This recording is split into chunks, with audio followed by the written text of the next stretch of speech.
Olivia Brown had 3 rules she lived by. Never take disrespect from anyone, never let them see you scared, and never, ever back down when you know you're right. Tonight, rule number 3 was about to destroy her life, or save it. The restaurant was called Lumiere, a name that promised light but delivered shadows.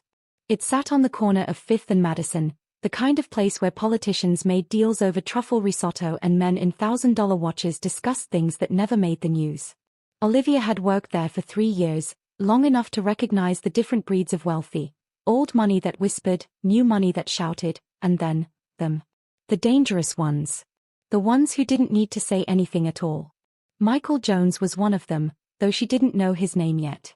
She'd only know later, much later, that the man in the corner booth, the one with the sharp jawline and eyes like frozen smoke, was the ghost the city had been whispering about for weeks. He's back. Michael Jones is back. But right now, at 9:47 p.m. on a Thursday night that should have been ordinary, Olivia only knew one thing. This customer was testing her patience, and she was done playing nice. "Is there a problem with your meal, sir?" she asked, her voice steady despite the tension coiling in her spine. He didn't look up from his plate. "The steak is overcooked."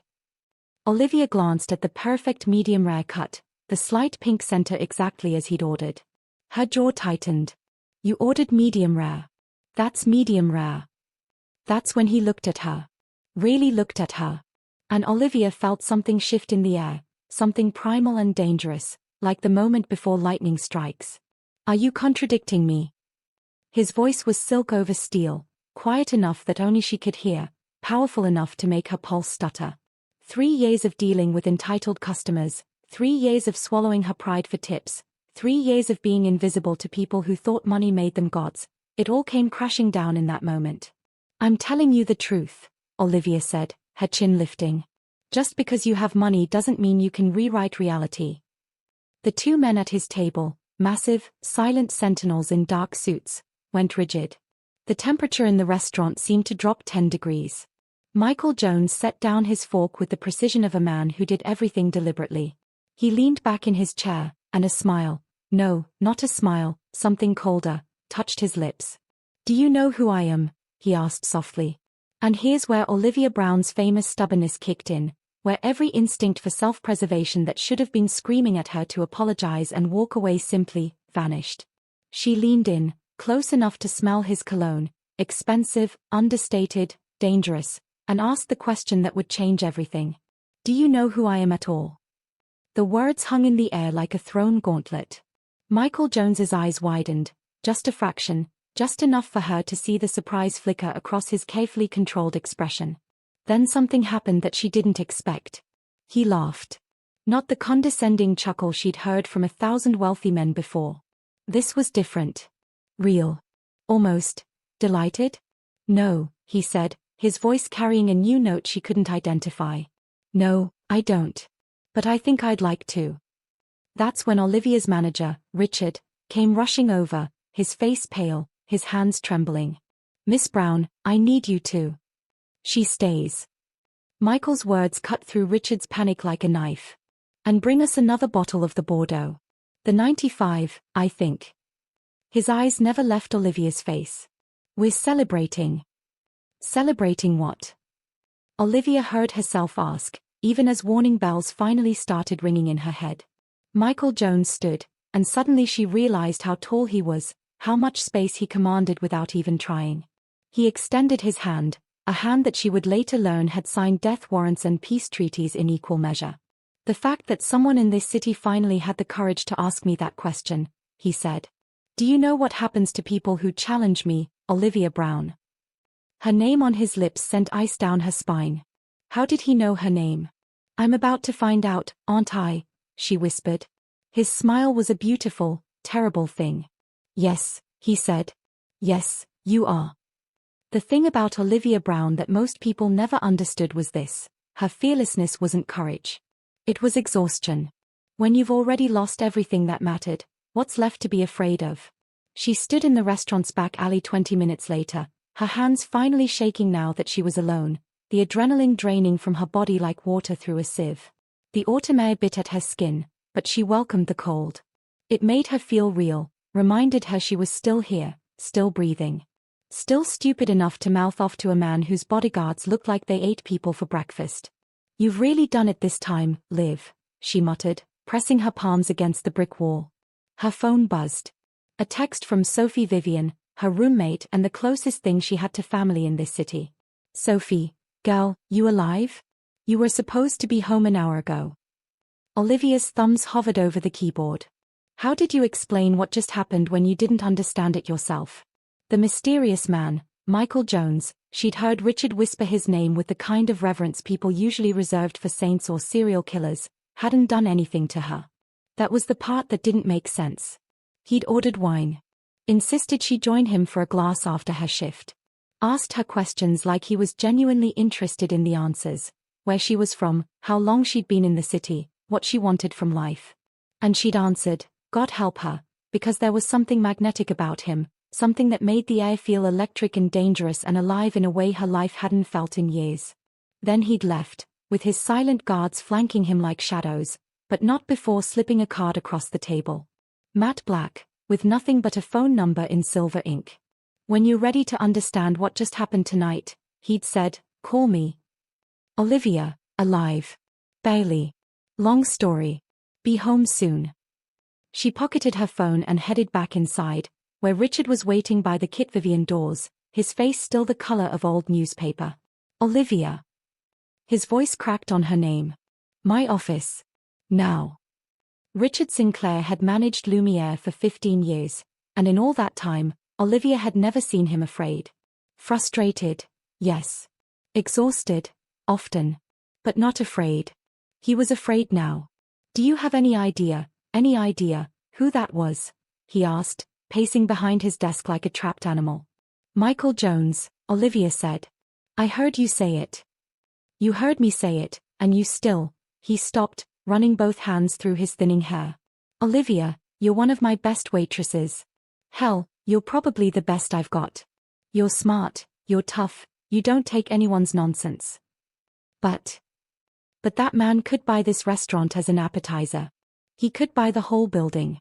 And from what I understand, from what people who know things have told me, he doesn't just buy things. He takes them."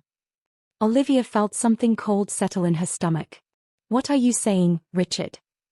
He met her eyes, and she saw genuine concern there, the kind of fatherly worry that reminded her painfully of someone she'd lost a long time ago. "I'm saying that Michael Jones disappeared from this city 7 years ago, right after," he stopped, seemed to reconsider his words. "Right after some very bad things happened. Things that were never solved. And now he's back, and on his first night out, you challenged him in front of his men. So I should be scared. You should be terrified." Richard sat down heavily. But instead, he seemed charmed. "That might be worse." "Why would that be worse?" "Because men like Michael Jones don't get charmed, Olivia. They don't do normal human emotions. If he's interested in you, it's not for any good reason." He pulled out an envelope from his desk drawer, slid it across to her. "This arrived by courier 5 minutes ago. It's addressed to you." Olivia's hand trembled as she picked it up. Inside was a check for $5,000, and a note in elegant handwriting. "For the wine I spilled. And for being the first honest person I've met in 7 years. Dinner tomorrow, 8 p.m.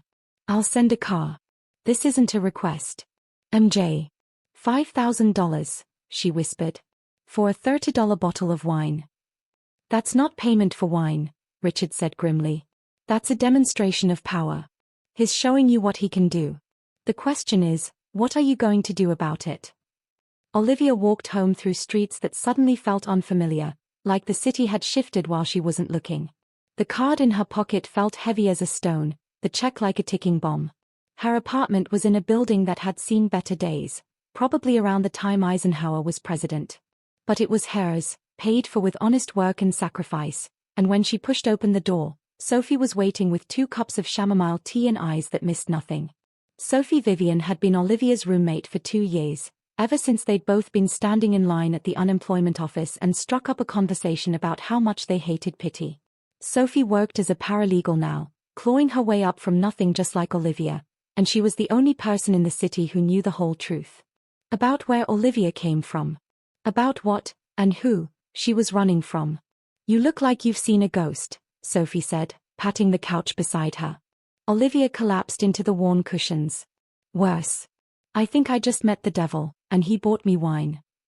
She told Sophie everything: the confrontation, Michael's reaction, the dinner demand, the check that was currently burning a hole in her purse. Sophie was quiet for a long moment, her brilliant legal mind clearly working through possibilities. Then she asked the question Olivia had been avoiding. Liv, honey, do you think this has anything to do with your father? And there it was. The weight Olivia carried everywhere, the past she'd been running from for 5 years. No, she said automatically. Then, less certainly, how could it? Nobody knows who I really am. I changed my name, I changed everything. Your last name, Sophie interrupted gently. You changed your last name. But Brown? You kept Olivia. And your father is, a pretty important man. If this Michael Jones is what Richard thinks he is, if he's connected to that world, then he might know, Olivia finished, her voice hollow. Her father. Vincent D'Angelo. The name she'd abandoned, along with everything it represented. Trust funds and blood money. Mansions built on bones. A childhood spent watching her father smile at her over breakfast, then ordering people's deaths before lunch. She'd run from that world at 19, choosing poverty and freedom over wealth and chains. Chosen the name Brown, her mother's maiden name, her mother who'd died trying to escape the same life Olivia eventually fled. What if that's why he's interested? Olivia whispered. What if he knows exactly who I am? Sophie squeezed her hand. Then you have a choice to make. You can run again, or you can face this. What would you do in Olivia's situation? Run or face the truth? Let me know in the comments. I love hearing your thoughts. Olivia looked at the card, at the check, at the life she'd built from nothing. She thought about her mother's last words. Never let them make you small, Olivia. Never let fear choose your life. She picked up her phone. The number was already burned into her memory. Her thumb hovered over the call button as one question screamed through her mind. Was Michael Jones her greatest danger, or her only chance at finally stopping the running? Tomorrow at 8 p.m., she'd find out. The car that arrived at 7:45 p.m. wasn't what Olivia expected. She'd imagined something ostentatious, a limousine, maybe, black and bulletproof with windows tinted dark as sin. The kind of car that screamed dangerous man inside. Instead, a vintage Mercedes pulled up to her building, slate gray and elegant, driven by a woman in her 60s with kind eyes and a professional smile. Miss Brown? The woman asked, rolling down the window. I'm Eleanor. Mr. Jones sent me to collect you. Olivia had changed outfits 7 times. She'd settled on a simple black dress, armor disguised as elegance, and heels that could double as weapons if necessary. Sophie had watched the entire process with growing concern. You don't have to do this, Sophie had said one last time. But Olivia did. She could feel it in her bones, the way you feel a coming storm. If I'm not back by midnight, Olivia started. I'm calling the police, the FBI, and every news station in the city, Sophie finished. I know the drill, babe. Just, be careful. And leave? Trust your instincts. They've kept you alive this long. Now, sliding into the Mercedes's leather interior, Olivia wondered if her instincts were broken. Because every rational thought screamed danger, but something deeper, something she didn't want to name, whispered finally. Mr. Jones asked me to tell you that dinner will be private, Eleanor said as they pulled into traffic. Just the 2 of you. He thought you might be more comfortable that way. Comfortable, Olivia repeated, almost laughing. Is that what we're calling this? Eleanor's eyes found hers in the rearview mirror, and there was understanding there. He's not what people think, Miss Brown. Give him a chance to show you that. You've worked for him long. 23 years. Since he was a boy, really. I was his mother's housekeeper before. She stopped, and Olivia saw grief flash across her face. Well, that's his story to tell, not mine. They drove through the city as dusk painted everything gold and purple, past the glittering downtown into an older neighborhood where brownstones stood like sentinels of a different era. The car stopped in front of a building that looked like it belonged in a European city, all stone and ironwork and windows that glowed with warm light. This is where he lives? Olivia asked. One of the places, Eleanor said. He keeps this one private. You should feel honored. Honored or terrified, Olivia thought, but she stepped out of the car. The door opened before she could knock. And there he was. Michael Jones, but different from the man in the restaurant. No suit jacket, just a white shirt with the sleeves rolled up, revealing forearms that suggested he didn't just sign papers, he knew how to use his hands. His dark hair was slightly disheveled, like he'd been running his fingers through it, and those smoke-gray eyes locked onto hers with an intensity that made her breath catch. You came, he said, and she heard genuine surprise in his voice. You didn't think I would. I thought there was a 50-50 chance you'd run. I'm glad you didn't. He stepped back, gesturing her inside. Come in, Olivia. I promise you're safe here. Promises from strangers don't mean much. Then let me stop being a stranger. The interior was nothing like she'd imagined. No cold marble or sterile wealth. Instead, she found herself in a home, a real home, with books lining the walls, art that looked chosen for love rather than investment, and a fireplace where actual flames crackled. You cooked? She asked, catching the scent of garlic and herbs from the kit Vivian. Michael had the grace to look embarrassed. I tried. Fair warning, I'm better at other things than cooking. But I wanted tonight to be different. Not some restaurant power play. Just, he stopped, seeming to search for words. Just honest. There was that word again. Honest. The same word from his note. They sat at a small table by the window overlooking a private garden, and Michael served pasta that was actually decent. Simple carbonara with a salad, nothing trying too hard to impress. So, Olivia said, taking a sip of wine that probably cost more than her monthly rent. Are we going to pretend this is a normal date, or are we going to talk about what this really is? Michael set down his fork. What do you think this really is? You tell me. You're the one who commanded my presence with a $5,000 bribe. That wasn't a bribe. That was an apology for putting you in an awkward position with your manager. His eyes held hers. And it wasn't a command. If you'd said no, I would have accepted that. Would you have? Yes. Simple. Direct. And she believed him, which was almost more unsettling than if he'd lied. Who are you, Michael Jones? Olivia asked, leaning forward. Really? He was quiet for a long moment, and she watched something shift in his expression, a wall coming down, or maybe a decision being made. 7 years ago, he began, his voice low, I walked away from everything. My family's business, my name, my entire life. I went into hiding because staying meant becoming something I couldn't live with. What kind of business? His smile was bitter. The kind you don't ask questions about if you want to stay healthy. My father built an empire on fear and blood. When he died, everyone expected me to take over. To become him. He stood, walking to the window. But I'd seen what that life did to people. What it did to my mother. She killed herself when I was 17. Did you know that?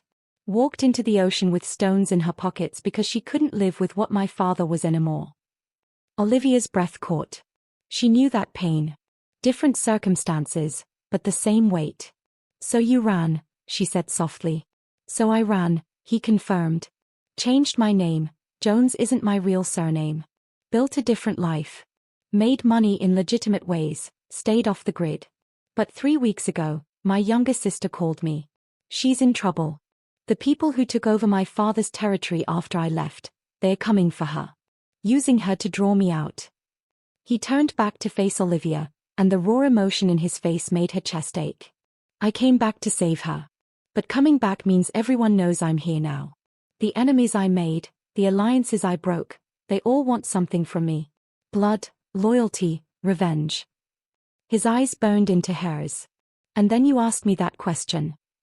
Do you know who I am at all? Olivia whispered. Yes. Michael moved closer, and she could feel the heat of him, the barely controlled intensity. And I spent all day finding out the answer. Ice flooded Olivia's veins. What did you say? I know who you are, Olivia D'Angelo. The room tilted. She stood so fast her chair fell backward. Don't run, Michael said quickly. Please. Just listen. You know. Her voice was shaking. You know who my father is. This whole thing, the dinner, the wine, the sob story about your sister, It's all just. My sister's name is Isabella. Michael cut her off, his voice sharp. She's 24 years old, she teaches music to children, and she's the only good thing my family ever produced. 3 weeks ago, men broke into her apartment and told her that her brother's debts were due. That's not a story, Olivia.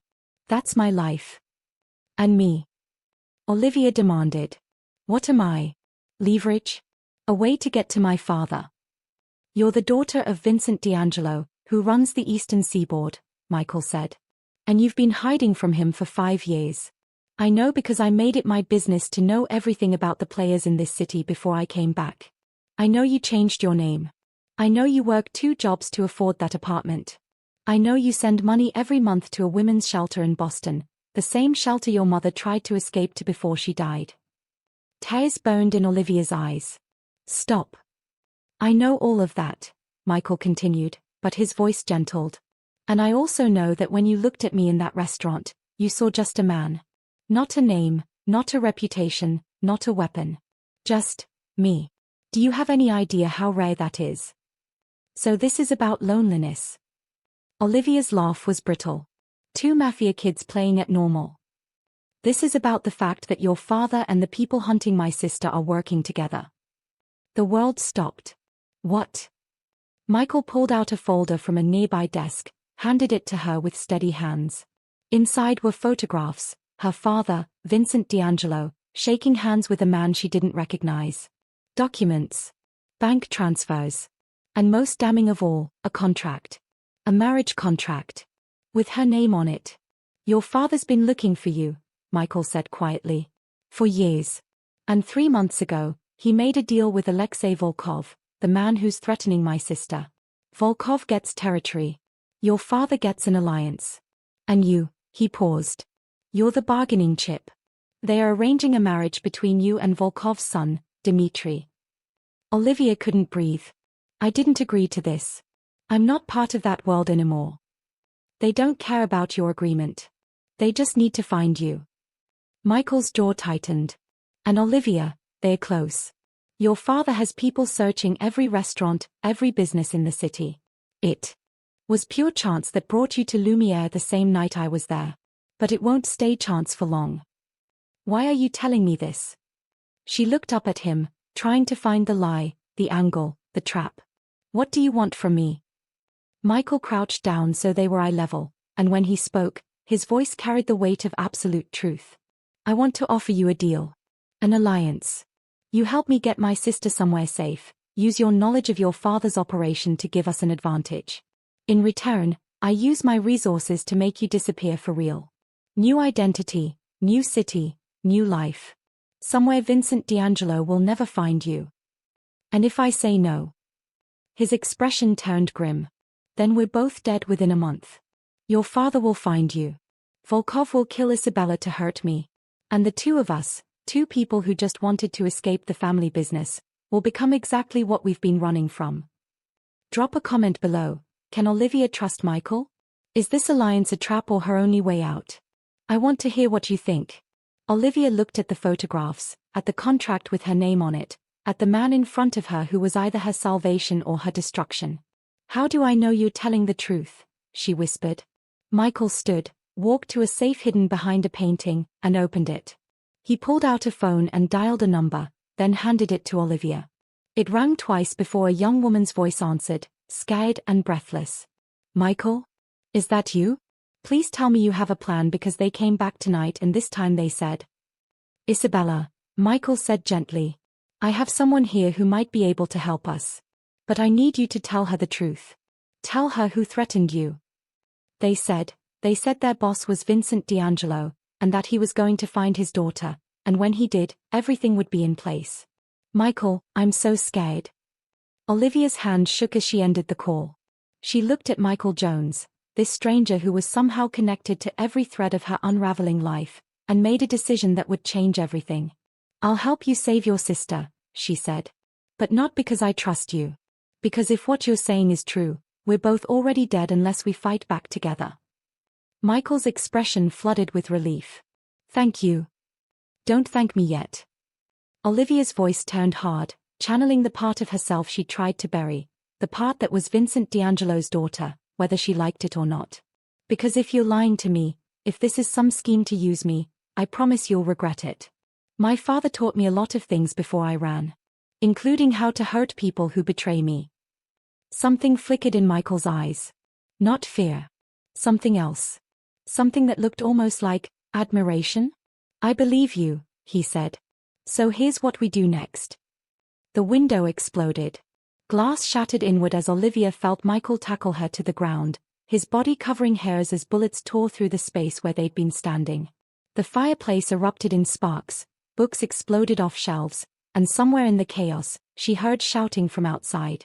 They found us, Michael growled, pulling a gun from somewhere, when had he armed himself, and returning fire. We need to move. Now. Who found us? Olivia screamed over the noise. Michael's face was grim as he hauled her toward a back door. Everyone.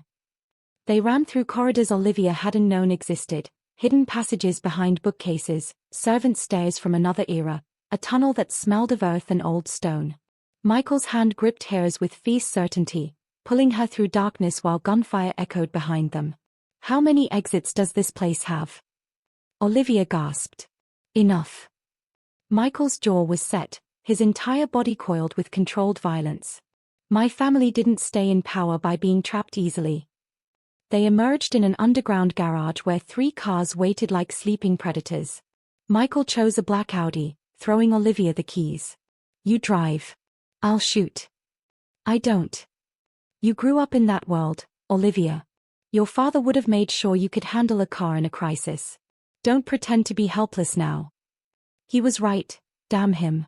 Olivia slid into the driver's seat, muscle memory taking over, the same way her father's drivers had taught her when she was 16, just in case, princess. She'd hated those lessons. Hated what they implied about her life. Now they might save it. The garage door exploded upward as she gunned the engine. Men in tactical gear scattered, and Michael leaned out the window, firing with precision that spoke of training she didn't want to think about. Left, he shouted. Get to the highway. Olivia took the corner hard enough to feel the tires scream, adrenaline singing in her veins. Behind them, 2 black SUVs gave chase, and the city blurred into streaks of light and shadow. Who are they? She demanded, weaving through traffic like her life depended on it, because it did. I don't know yet. Michael ejected a spent magazine, reloaded without looking. Could be Volkov's men. Could be your father's. Could be the 7 other organizations that want me dead. That's a long list. I'm aware. A bullet shattered the rear window. Olivia jerked the wheel right, cutting across 3 lanes and earning a symphony of horns. The SUVs followed with terrifying precision. There's a warehouse district near the docks, Michael said, his voice steady despite the chaos. Industrial area, lots of cover. Can you get us there? Can you keep them off us long enough? His smile was sharp as broken glass. Yes. She believed him. Which was insane, because she'd known this man for exactly 24 hours, and most of that time she'd spent suspecting him of using her. But right now, with bullets flying and her heart hammering against her ribs, Olivia felt more alive than she had in 5 years of hiding. More herself. The warehouse district rose ahead like a concrete maze. Olivia killed the lights and took a hard right into an alley, then another, using every trick she'd learned from action movies and sheer desperation. Behind them, the SUV's engines roared, but the distance grew. There. Michael pointed to a loading dock. Pull in and kill the engine. She did.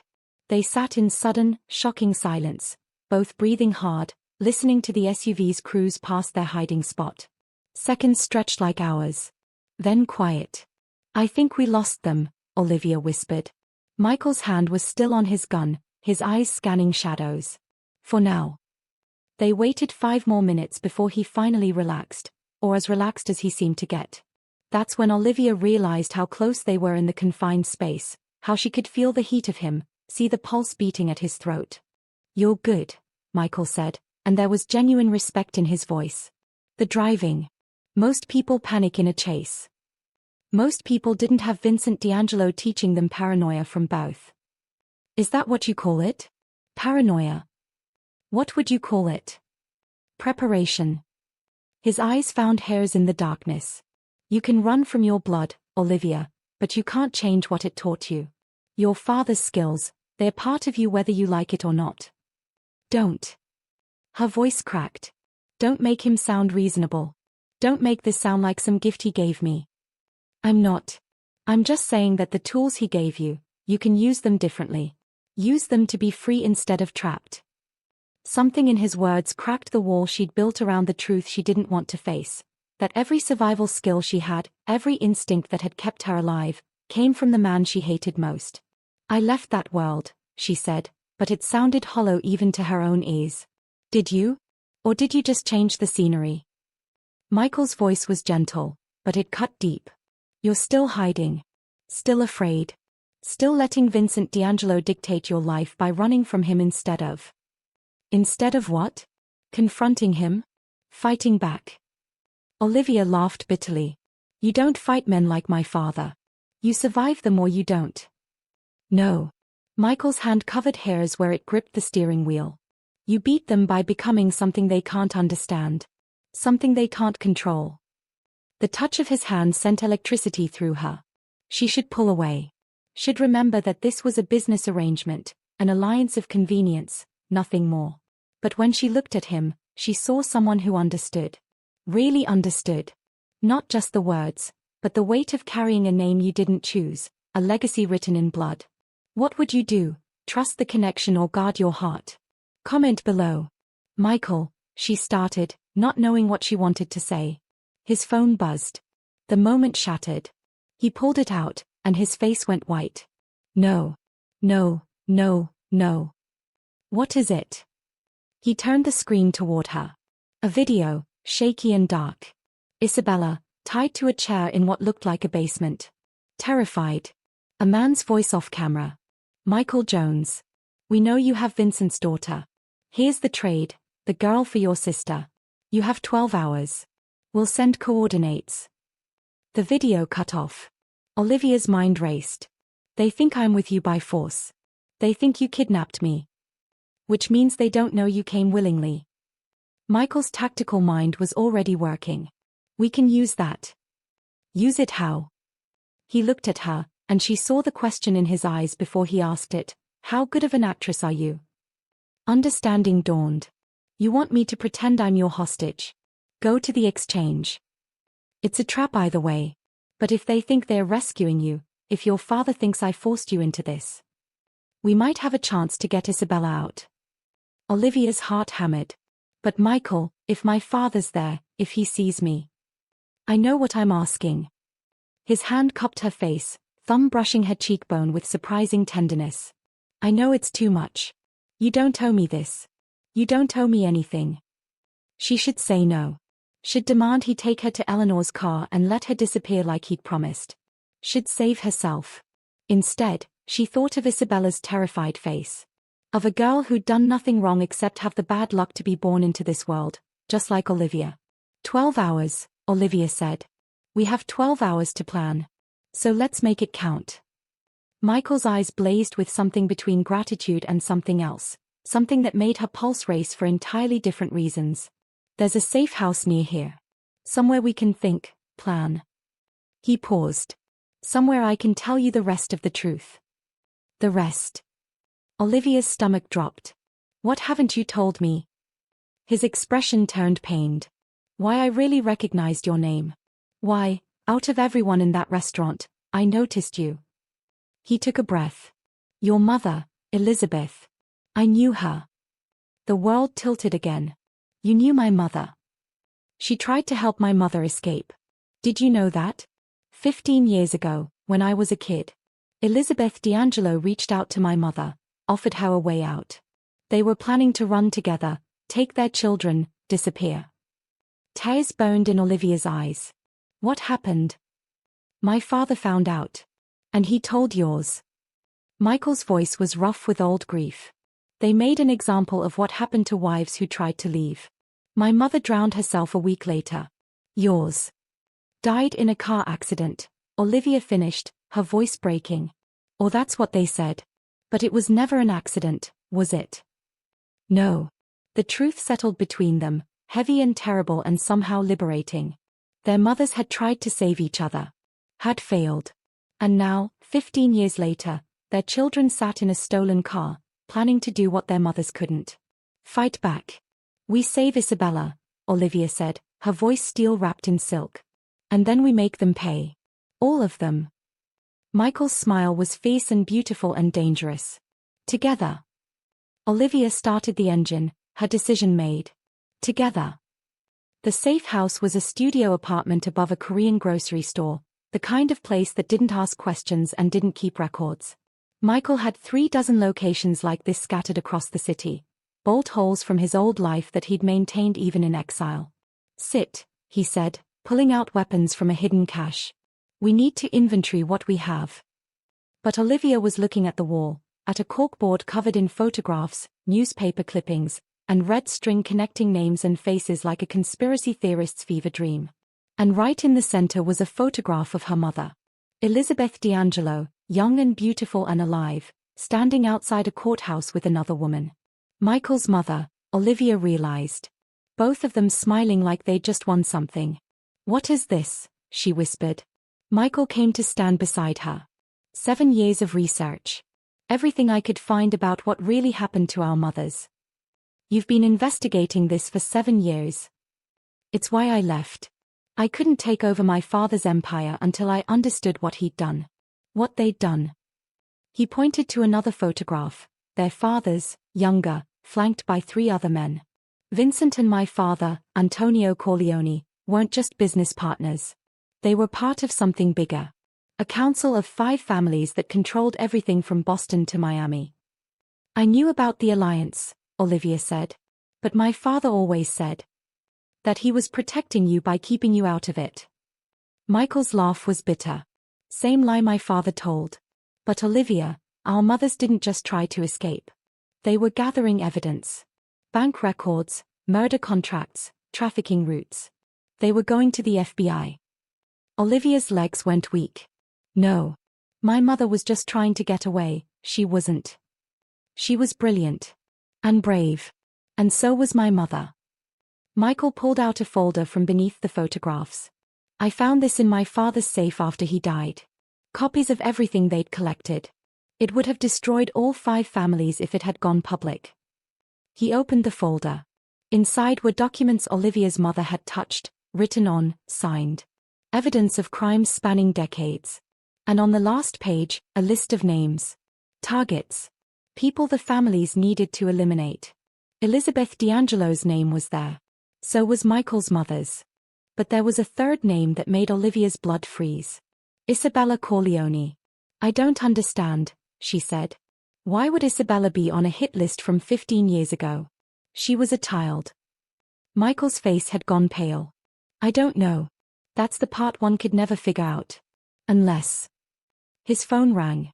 Not the burner. His actual phone, the one only family would have. He looked at the screen, and his expression shifted into something Olivia couldn't read. It's Isabella, he said. Answer it. If she's calling. She can't be calling. They took her phone. Michael stared at the device like it was a live grenade. This is wrong. But he answered, putting it on speaker. Michael. Isabella's voice, but different. Not scared. Calm. Almost apologetic. I'm sorry. I'm so sorry. Bella, where are you? Are you hurt? I was never in danger, Michael. A pause. Well, not until you came back. The floor dropped out from under Olivia's world. What are you saying? Michael's voice was barely controlled. I'm saying it's time to stop running. A new voice came on the line. Male. Authoritative. Familiar to Olivia in a way that made her want to vomit. Her father. Hello, Princess, Vincent D'Angelo said. I've been looking for you. Michael grabbed the phone. If you hurt her. Hurt her? Michael, my boy, I'm offering her a way home. Just like I'm offering your sister the life she deserves. The life you stole from her when you abandoned your family. My sister has nothing to do with this. Your sister, Vincent said, has everything to do with this. You really never figured it out, did you? Never wondered why a hit list from 15 years ago had a 9-year-old girl's name on it. Olivia's mind raced, pieces clicking into horrible place. Tell him, Isabella, Vincent said gently. Tell your brother the truth. Isabella's voice came back, and it was wrong, all wrong. I'm not your sister, Michael. Not by blood. She took a shaky breath. I'm Elizabeth D'Angelo's daughter. Born 3 months before she died. Given to your family to raise because Vincent couldn't acknowledge a child born from an affair, Vincent finished coldly. Your mother and Antonio Corleone. A stupid, passionate mistake that produced a child who became leverage. No way. Drop a comment if you saw this coming, because I did not. Olivia felt like she'd been punched. Isabella is my sister. Half-sister, Vincent confirmed. Your mother's dying gift to Antonio's family. A peace offering. A living bond between our organizations. His voice hardened. And the reason you two finding each other is either fate's cruelest joke or its most perfect design. Michael looked at Olivia, and she saw her own shock mirrored in his face. The girl they'd been trying to save wasn't his sister at all. She was Olivia's. The connection between them went deeper than either had imagined. Where are you? Michael demanded. The old Pier 17 warehouse, Isabella said. And Michael? I really am sorry. But they have something I want more than freedom. What could they possibly? A cure. Her voice broke. I'm sick, Michael. I've been sick for 2 years. Leukemia. The experimental treatment I need costs $3 million. Vincent offered to pay for it. All of it. If I helped bring you both home. The phone went dead. Olivia's hands were shaking. She sold us out for medical treatment. She's dying. Michael's voice was hollow. And I didn't know. I was so busy hiding, I didn't know my sister. He stopped. Your sister was dying. They stood in the small room, the weight of revelation crushing down on them. It's a trap, Olivia said. You know it's a trap. Yes. We go there, we're walking into exactly what they want. Yes. But we're going anyway. Michael looked at her, and something passed between them, understanding, connection, a shy acknowledgement that they were both too broken and too stubborn to make the smart choice. She's family, he said simply. The only family I have left. And apparently mine too. Olivia pulled out the gun she'd taken from Michael's cache. So we save our sister. And then we burn their world down. Michael crossed the room in 3 strides, his hands framing her face, his forehead pressing against hers. You don't have to do this. This isn't your fight anymore. But it was. It always had been. Yes, it is, Olivia whispered. And Michael? When this is over, when we get Isabella out, I need you to promise me something. Anything. Don't let me become them. Don't let me turn into my father. Her voice cracked. Because right now, I want to hurt them so badly I can feel it in my bones, and that scares me more than anything. His thumb brushed away the tear she didn't know had fallen. Then we'll save each other, he said. From them. From ourselves. From all of it. And then he kissed her. It wasn't gentle. It was desperate and fierce and tasted like goodbye and hello and finally all at once. Olivia kissed him back with everything she had. All the fear, all the rage, all the hope she'd been carrying. When they broke apart, both breathing hard, she could see the same fire burning in his eyes. Pier 17, Michael said. 2 hours. We go in smart, we go in together, and we come out with Isabella. And if we don't come out? His smile was sharp enough to cut. Then we make sure they regret ever using our families against us. Olivia checked her gun, her heart hammering not with fear but with purpose. She'd spent 5 years running from her father's world. Now she was running toward it. But this time, she wasn't alone. Pier 17 smelled like rust and old fish, the kind of decay that seeped into your bones. The warehouse loomed against the night sky like a broken tooth, windows shattered and dark except for a single light burning on the 3rd floor. Too obvious, Michael muttered, scanning the perimeter through night vision binoculars. They'd parked 3 blocks away, approaching on foot with weapons concealed and a plan that was 60% desperation and 40% hope. Olivia's heart hammered against her ribs, but her hands were steady. 6 guards outside, she counted. probably a dozen inside. Plus whoever's holding Isabella. And your father. The words hung heavy between them. In 2 hours, Olivia would come face to face with the man she'd spent 5 years running from. The man who'd murdered her mother. Who was using her dying sister as bait. Michael. She caught his arm. Whatever happens in there. Don't. His jaw clenched. Don't say goodbye. We're both walking out. You can't promise that. Watch me. They moved like shadows, using the skills their blood had taught them. Michael took out the first guard with silent efficiency while Olivia disabled the security camera. They slipped through a loading dock entrance, and the warehouse swallowed them whole. Inside was a maze of crates and scaffolding, rust raining down with every step. Olivia could hear voices echoing from above, her father's distinctive baritone, another man speaking Russian. Volkov. 3rd floor, Michael whispered. Stay close. They climbed the stairs, each step creaking a warning. At the 2nd floor landing, Olivia saw her, Isabella, tied to a chair in the center of a wide-open space, lit by a single overhead bulb like a grotesque stage production. But something was wrong. Isabella wasn't struggling. Wasn't crying. She sat perfectly still, her face unreadable, and when her eyes found Olivia's in the shadows, there was no relief. Only pity. It's a trap, Olivia breathed. The lights slammed on, blinding and sudden.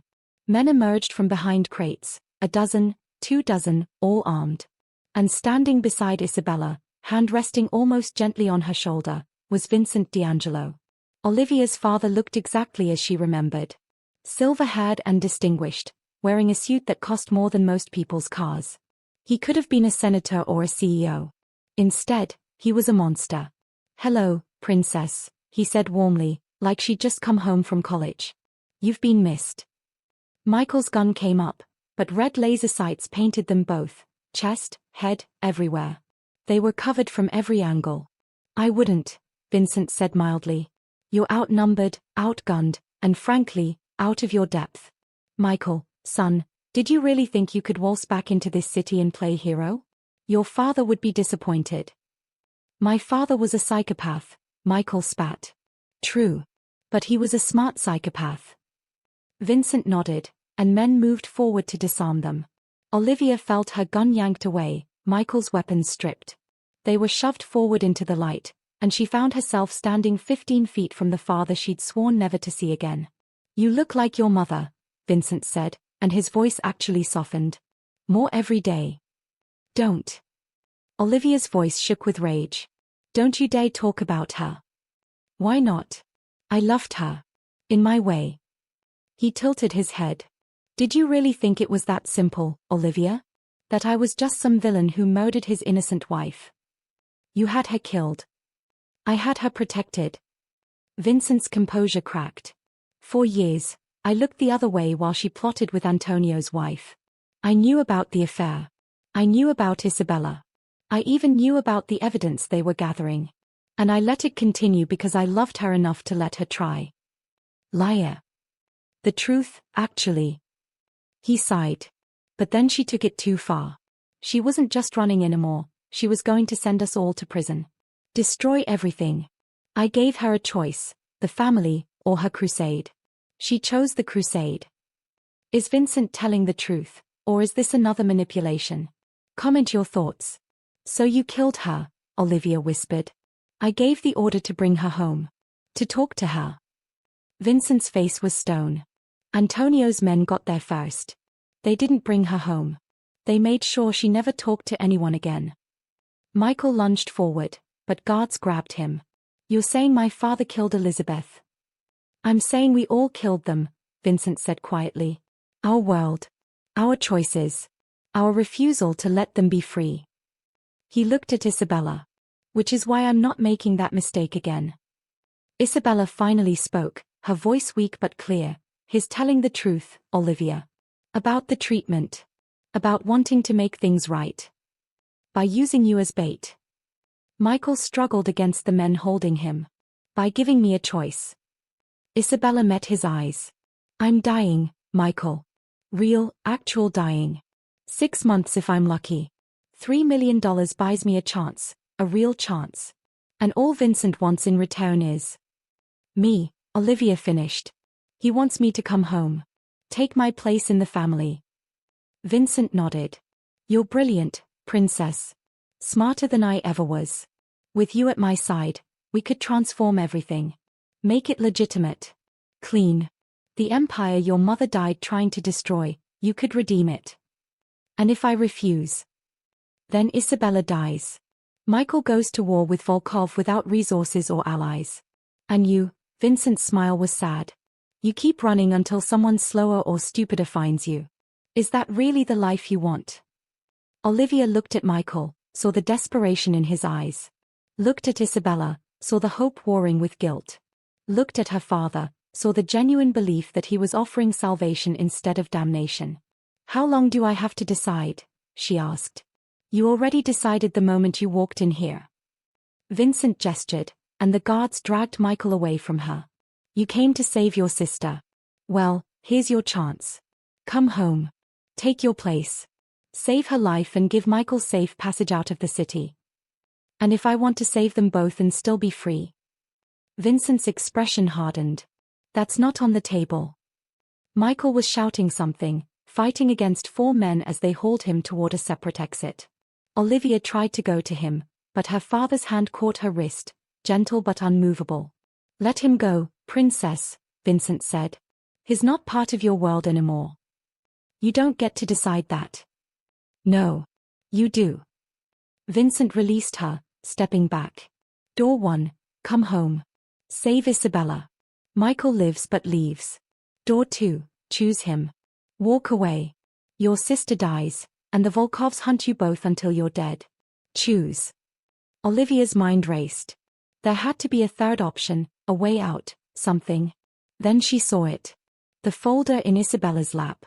The same folder from Michael's safe house, the evidence their mothers had gathered. Isabella's fingers were tapping it in a rhythm. Morse code, something Michael had taught her as kids. Isabella had a plan. Which meant this, all of this, might not be what it seemed. Olivia met her sister's eyes and saw the smallest nod. I'll stay, Olivia said, her heart breaking even as she said it. I'll come home. Just let them go. Olivia, no. Michael's roar echoed through the warehouse. She didn't look at him. Couldn't. If she looked at him, she'd break. Smart girl, Vincent said, satisfaction in his voice. Take Michael to the boat. Make sure he's on it when it leaves the harbor. The last thing Olivia saw before they dragged Michael out of sight was the anguish on his face, the betrayal, the look of someone watching their hope die. Then he was gone. And she was alone with her father and the choice she'd just made. The choice that would either save them all or destroy her completely. The moment the warehouse doors closed behind Michael, Isabella collapsed. Not dramatically, just a slight slump, like a puppet whose strings had been cut. Vincent rushed to her side, and for a second, Olivia saw something she never expected. Genuine concern on her father's face. Get the medic, he snapped at one of his men. Then, more gently to Isabella, you did well. Rest now. Isabella's hand shot out, grabbing Olivia's. 30 minutes, she whispered. Bathroom. Come alone. Vincent didn't notice, too busy shouting orders. Olivia nodded imperceptibly. The next 30 minutes were the longest of her life. She was escorted to her father's office, a corner of the warehouse outfitted with expensive furniture that looked obscene against the industrial decay. Vincent poured expensive scotch like they were celebrating. I know you hate me, he said, handing her a glass she didn't touch. But I'm going to prove that I can change. That we can build something different. You're using a dying girl as leverage, Olivia said flatly. That's your idea of change. I'm saving her life. That's more than anyone else offered. Vincent sat across from her. Your mother wanted to destroy everything I built. You're smart enough to transform it instead. Make it legitimate. Legal. Powerful without the bloodshed. You really believe that's possible? With you? Yes. His eyes held something that might have been hope.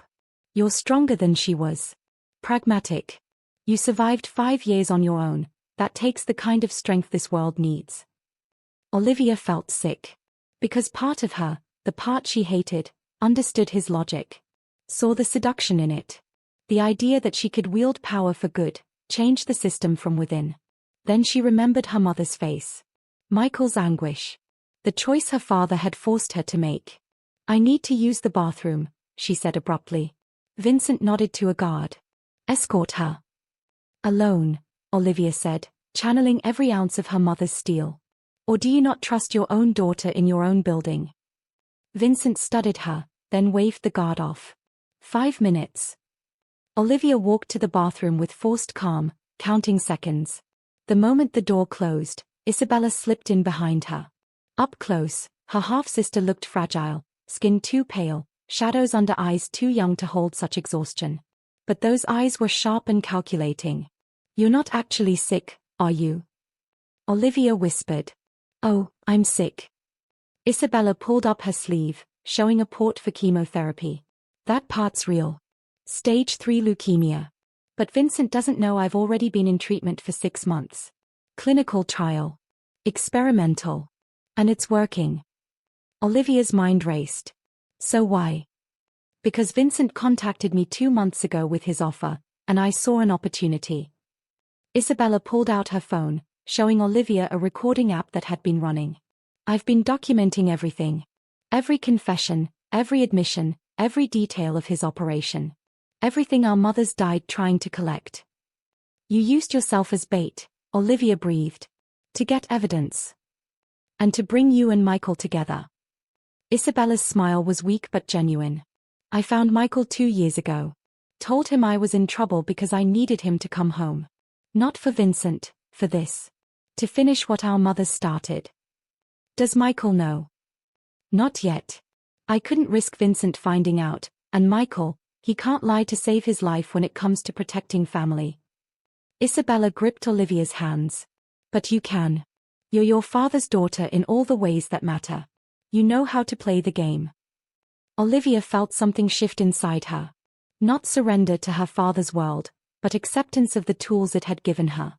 "What's the plan?" Isabella's eyes gleamed. "In 20 minutes, Volkov arrives for the final negotiations. Vincent's selling him territory in exchange for eliminating the other 3 families. It's a coup, and he's going to confess everything on record because he trusts me. Trusts that I'm loyal because he's saving me. And Michael is exactly where he needs to be." Isabella showed how another text thread. "He's not on a boat. He's in a car with Eleanor and 4 very loyal men who've been waiting 7 years for a chance to take down the people who killed his mother. The guards who escorted him out?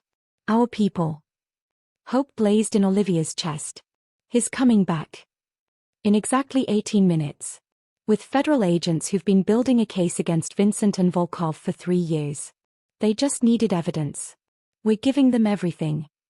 Why didn't you tell me?" Isabella's expression turned sad. "Because Vincent needed to believe you chose him. Needed to believe his love was enough to bring you home. He's so convinced you on his side now that he'll confess everything in front of you." She paused. "I'm sorry. I know how hard that was. Leaving Michael." Olivia thought about Michael's face, his anguish, and realized. "He knew," she whispered. "He knew something was happening. That's why he didn't fight harder. He trusted you. He trusted us." Isabella squeezed her hand. "Now we finish this. Together. The 3 of us cleaning up the mess our parents made." A knock on the door. "Miss D'Angelo? Your father wants you back." Olivia looked at her sister, her brave, brilliant, dying sister who'd turned her own tragedy into a weapon. "What do you need me to do?" she asked. "Be your father's daughter," Isabella said.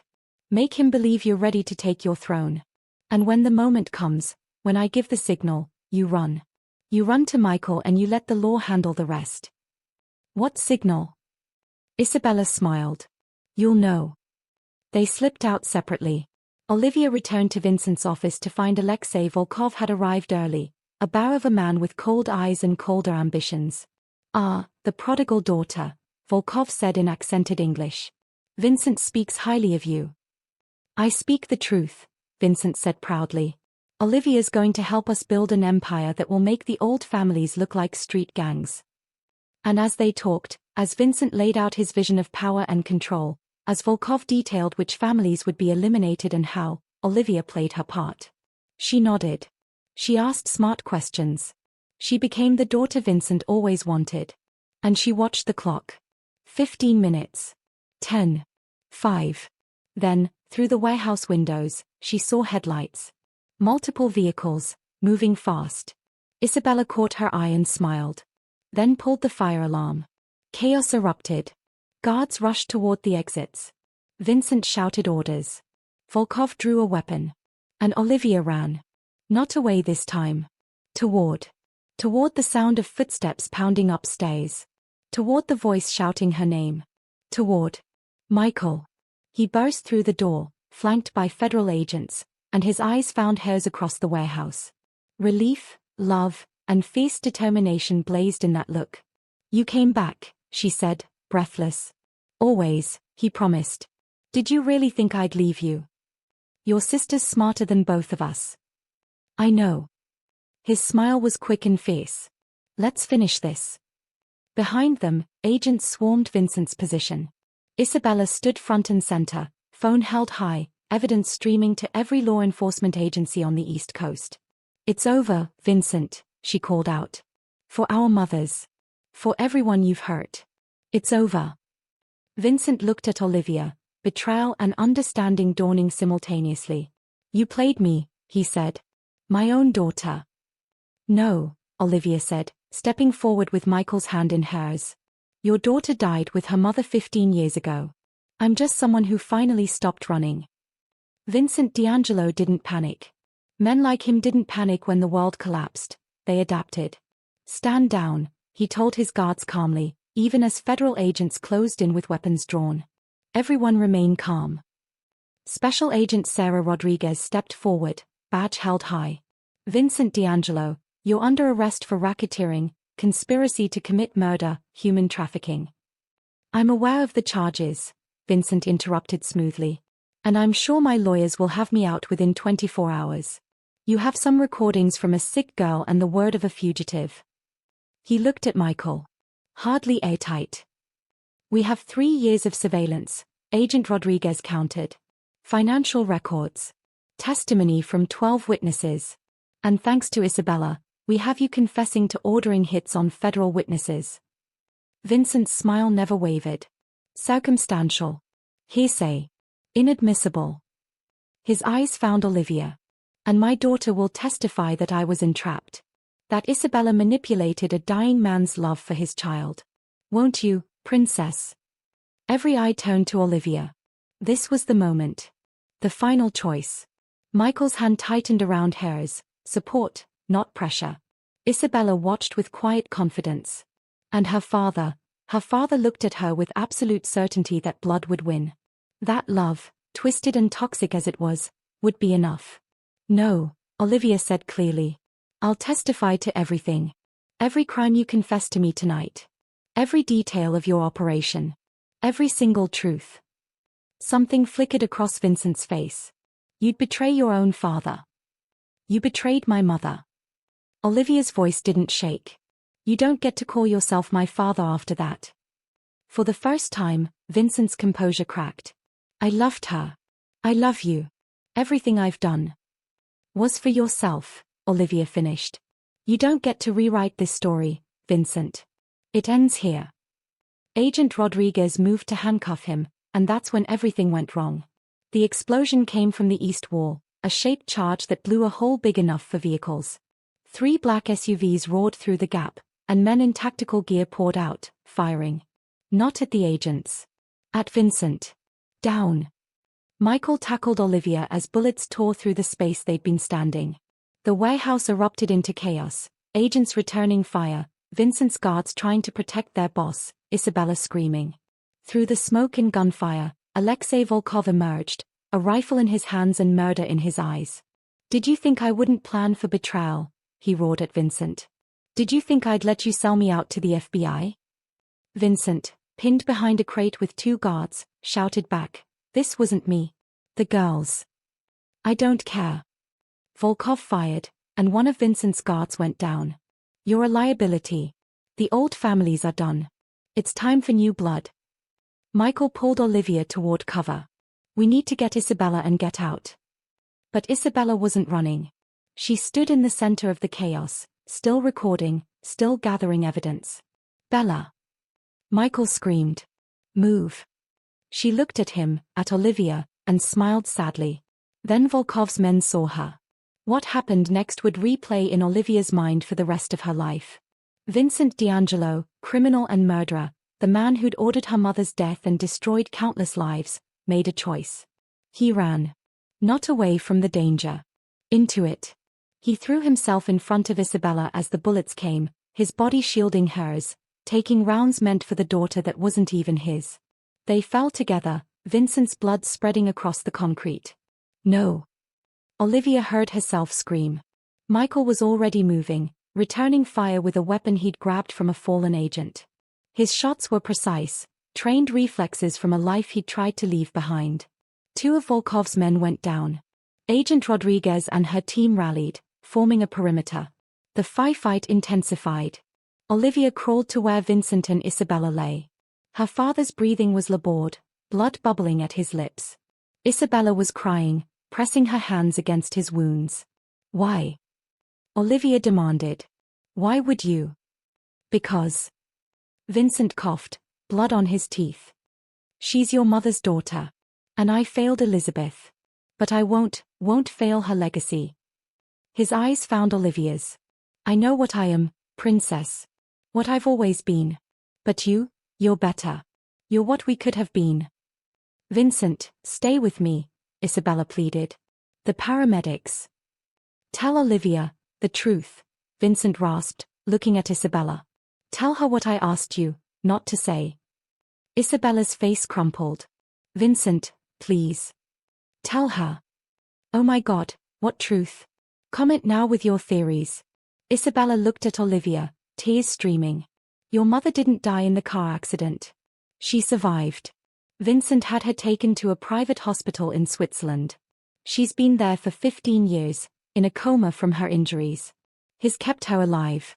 Visited her every month. Paid for the best care. He never stopped hoping she'd wake up. The world stopped. What? Olivia whispered. I couldn't let her go, Vincent breathed. Couldn't let you know because if she woke up, she'd choose you. Choose freedom. And I was too selfish, too weak. But now. He fumbled in his jacket, pulled out a blood-stained envelope. The hospital. The doctors. Everything you need. When she wakes, tell her I'm sorry. If you're sorry, then help us end this, Michael said, dropping beside them, still covering their position. Volkov's men are pinned but they'll break through. Tell us how to stop him. Vincent's laugh was wet and painful. Always, tactical. Your father would be proud. He pointed with a shaking hand. The crates, marked with red. Volkov's weapons shipment. He was going to frame me for selling to terrorists. Shoot them. They'll. An explosion finished his sentence. Michael had fired into the crates, and they erupted in a fireball that sent Volkov's men scattering. In the confusion, federal agents advanced, taking down the survivors. Volkov himself tried to run, but Michael was faster. They collided in a brutal hand-to-hand fight, Michael's technique against Volkov's raw power. Olivia watched Michael move with deadly grace, every strike purposeful, using skills he'd hoped never to need again. But he was outnumbered. 2 more of Volkov's men joined the fight. Olivia grabbed a fallen weapon.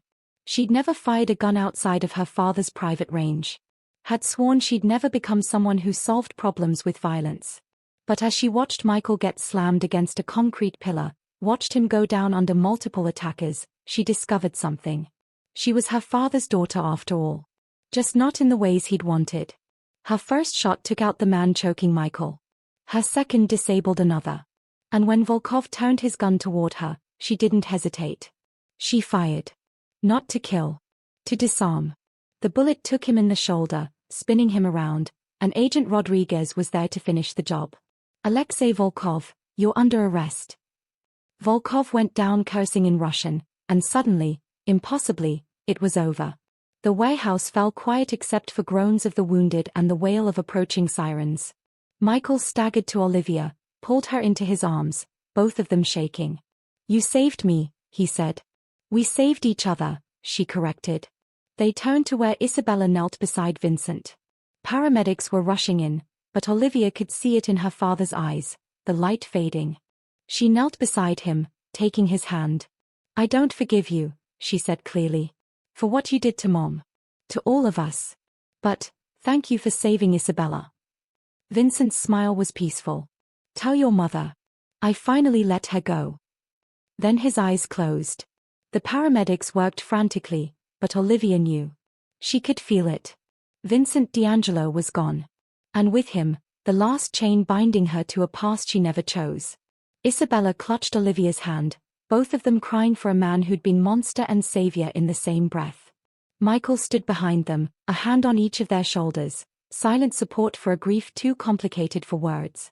"Miss D'Angelo." Agent Rodriguez approached gently. "Both of you will need statements. But I want you to know, what you did here tonight will take down 3 criminal organizations. Dozens of arrests. You've saved countless lives. And destroyed our own," Isabella said softly. "No." Olivia stood, pulling her sister up with her. "We built new ones. Starting now." She looked at Michael, at the man who'd crashed into her life with wine and danger and impossible hope. The man who'd shown her that you could be born into darkness and still choose light. "Together?" Michael asked, echoing the promise from the car. Olivia kissed him, fierce and certain and full of tomorrow. "Together," she promised. 6 months later. The hospital in Zurich looked nothing like the dark world Olivia had left behind. Clean white walls, alpine views through floor-to-ceiling windows, and the quiet beep of monitors measuring a heartbeat that had persisted against all odds for 15 years. Olivia sat beside her mother's bed, holding a hand that had finally, squeezed back 3 weeks ago. Elizabeth D'Angelo had opened her eyes for the first time in 15 years on a Tuesday morning in spring, and the first word she'd whispered was her daughter's name. "Tell me again," Elizabeth said now, her voice still weak but growing stronger every day. "Tell me how you brought them all down." Olivia smiled, brushing a strand of grey-streaked hair from her mother's forehead. "With help. I couldn't have done it alone." "You were never alone, sweetheart." Elizabeth's eyes, the same green as Olivia's, sparkled with fierce pride. "You had your sister. And you had Michael." As if summoned, Michael appeared in the doorway with coffee and Isabella, who'd flown in from New York for the weekend. The clinical trial had worked. Isabella was in remission, her body responding to treatment that Vincent's money had ironically helped fund before his death. "How's our favorite patient?" Isabella asked, kissing Elizabeth's cheek. "Strong enough to ask when you're going to make an honest woman of my daughter," Elizabeth said, looking pointedly at Michael. Michael nearly choked on his coffee. Olivia laughed, a sound that came easier now, after months of therapy and healing and learning that joy wasn't a betrayal of the pain they'd survived. "Mom, we've only been together 6 months. I fell in love with your father in 3 days," Elizabeth said. Then her expression shadowed. "Of course, that didn't turn out well. But Michael, he's different. Aren't you?" Michael sat on the edge of the bed, serious now. "I'm trying to be. Every day." He looked at Olivia. "Your daughter's teaching me that the choices we make matter more than the blood we're born with." "Smart girl," Elizabeth said. "She gets that from me." They spent the afternoon together, the 4 of them, a family built not from obligation but from choice. Isabella told stories about the non-profit she'd started, using the evidence they'd gathered to help other families escape organized crime. Michael talked about his legitimate security business, helping protect witnesses and victims. And Olivia shared about her new role as a consultant for the FBI, using her insider knowledge to dismantle the remaining networks her father had left behind. "Vincent would hate this," Elizabeth said with a wry smile. "All his careful empire building, undone by the very people he tried to control." "Not all of it was hate," Olivia said quietly. She'd spent 6 months unpacking the complexity of her father, monster and victim, destroyer and protector. He saved Isabella. He kept you alive. In his broken way, I think he loved us. "Love isn't supposed to come with conditions and casualties," Elizabeth said firmly. Then, softer, "But I'm glad you can see the whole truth. Not just the easy villain." As evening fell, Isabella excused herself to call her girlfriend, a music teacher she'd met at the hospital during chemo, another piece of beauty born from darkness.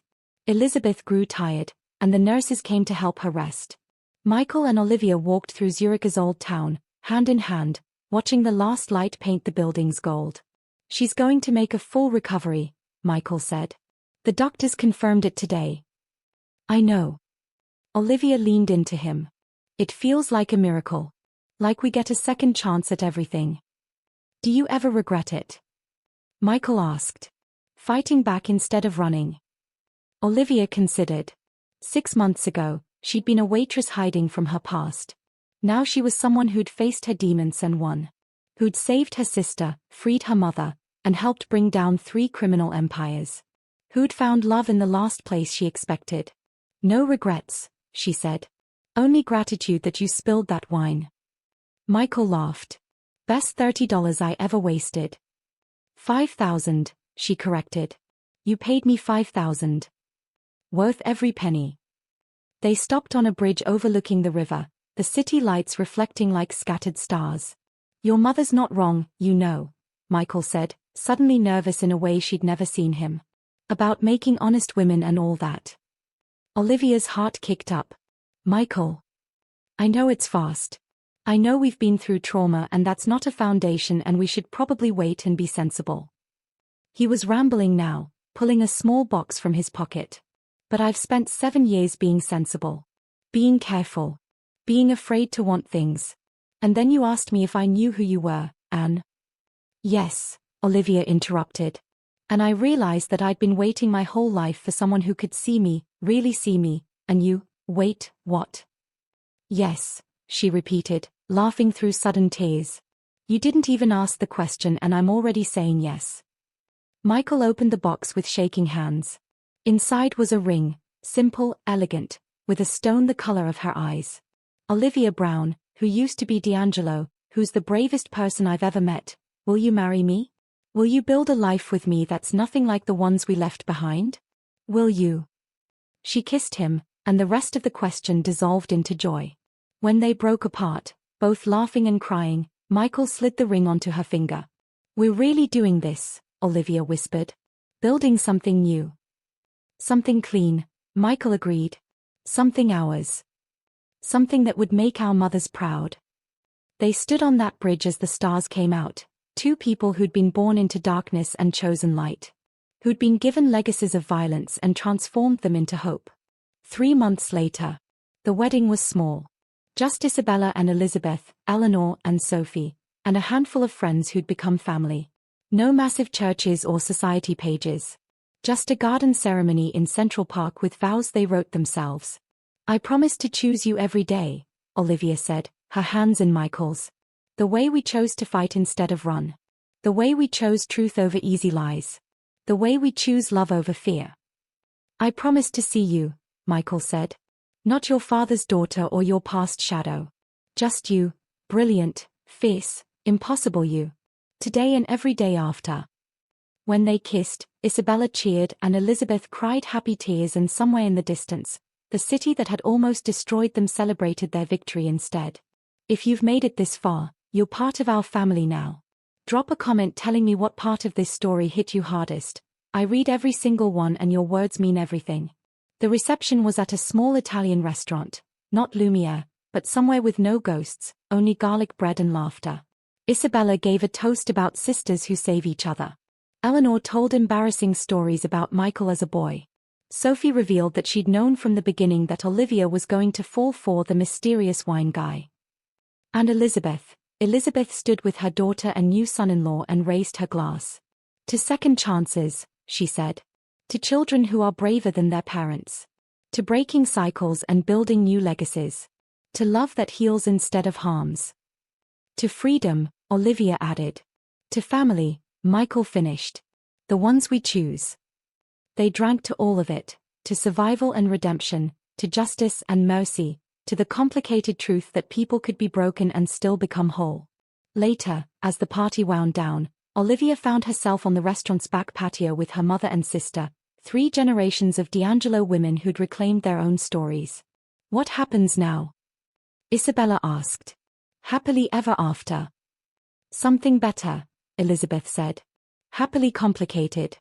Happily healing. Happily real. I'll take it, Olivia said, watching Michael through the window, laughing with Eleanor about something. Real is exactly what I want. She thought about the girl she'd been 6 months ago, afraid, hiding, convinced that her only option was to run forever. She thought about the question that changed everything. Do you know who I am at all? Now she could answer it herself. She was Olivia. Not Brown, not D'Angelo, just Olivia. Daughter of a woman who'd tried to escape and a man who'd tried to own. Sister to a girl brave enough to turn her dying into a weapon for good. Wife to a man who understood that you could be born in darkness and still create light. Survivor. Fighter. Free. And finally, she knew exactly who that was. We have come to the end of the story. Thank you for watching to the end. Share your opinion about this story in the comments below. I like getting feedback from my audience. Also like, subscribe and hit the notification bell so you won't miss any stories like this.